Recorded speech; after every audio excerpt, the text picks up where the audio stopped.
So first and foremost is to dress well. And that doesn't mean that you need to wear a suit everywhere, but it does mean that you want to be conscious of how you're dressing every day. I'm not saying that you can't dress in what makes you comfortable and what you enjoy wearing, but I do want to caution you about falling into too much of a comfort zone. And I'm sure this is super relatable for a lot of other people that are working from home right now due to the current situation of what's going on in the world, right? It's really, really easy to start falling into the trap of wearing sweatpants and a sweatshirt every day simply because it's comfortable and you're never leaving the house. Most entrepreneurs aren't leaving the house that much either. Take it from me, okay? Avoid the comfortable clothes. The more successful and productive you dress, well, the more successful and productive you'll tend to be. There are certainly outliers to this rule, of course, but it's true for most people, and it might be something that you should implement in your own life and your own business. The next tip is to diversify your platforms. Just like you hear diversify your income streams all the time, it's also important to diversify your platforms, or at least think about doing so in the future. And this can be implemented in a number of forms and fashions, and obviously it does depend on the business models that you're implementing. Some of them, of course, this might not apply to, but here's two examples really fast of how you could do it and why it might be important. So for instance, if you're a reseller like me, you should not just be selling on just one platform.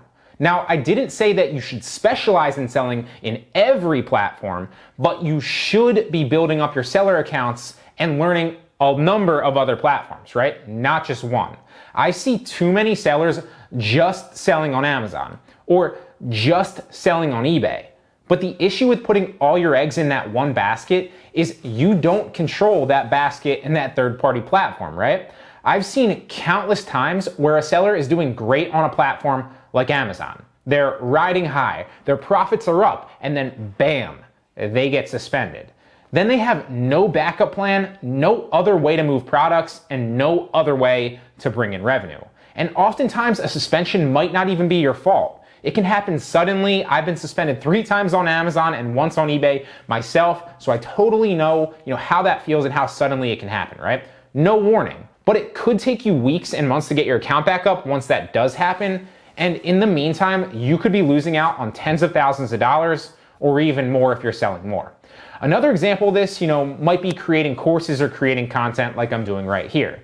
I see a lot of people that create courses, for example, they just create them for one site, just like a site like Udemy, or they just create courses for a site like Skillshare. Why would you just stick to one platform and risk getting suspended or, dropping off of that platform and losing your entire business, especially when it's so easy to, repurpose content for multiple platforms? And that goes for YouTubers as well. There are so many other sites that you can upload content to and monetize your videos to elsewhere. The next tip is a big one, and that is to choose your mentors wisely. If you're listening to the wrong people, you're going to get bad advice and you're going to head in the wrong direction. This cripples entrepreneurs.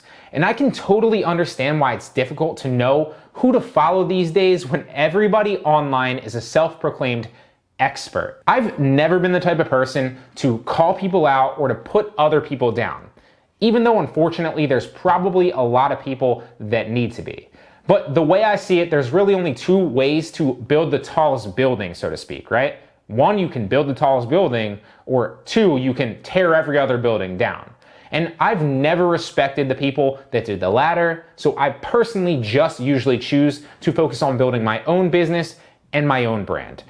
That said, it is important to know who to follow and who you can trust. And a few things that I would say to look out for, and this is not an exact science, is, first and foremost, and probably the most important, is make sure the person that you're listening to actually does the business that they're giving advice on, right? So that they're in, performing that business on a day-to-day basis.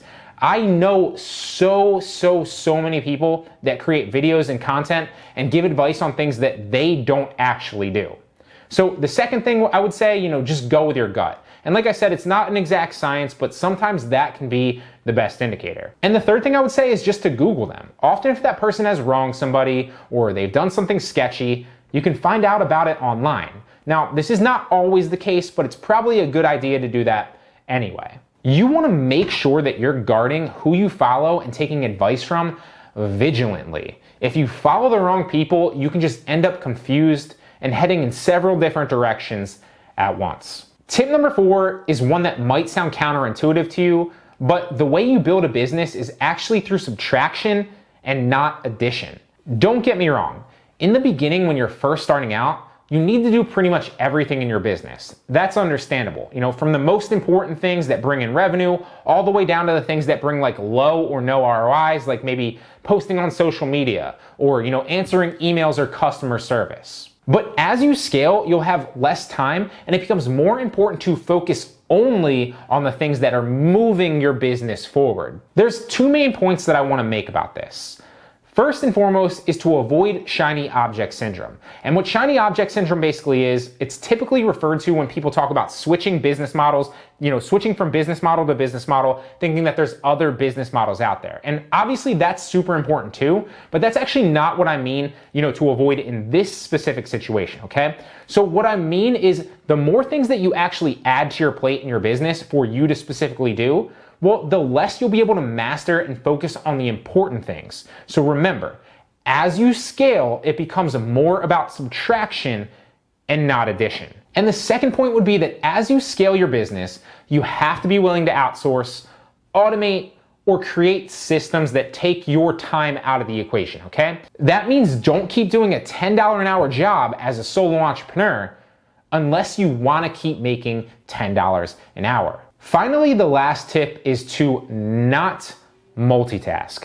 Multitasking has become a badge of honor for some reason, and there's this belief out there that people who are smarter and more capable have the ability to multitask. But multitasking doesn't actually exist. When you attempt to do so, you're really just constantly shifting your attention back and forth from task to task. And this kills your productivity and just ensures that you're doing both things or all things mediocrely.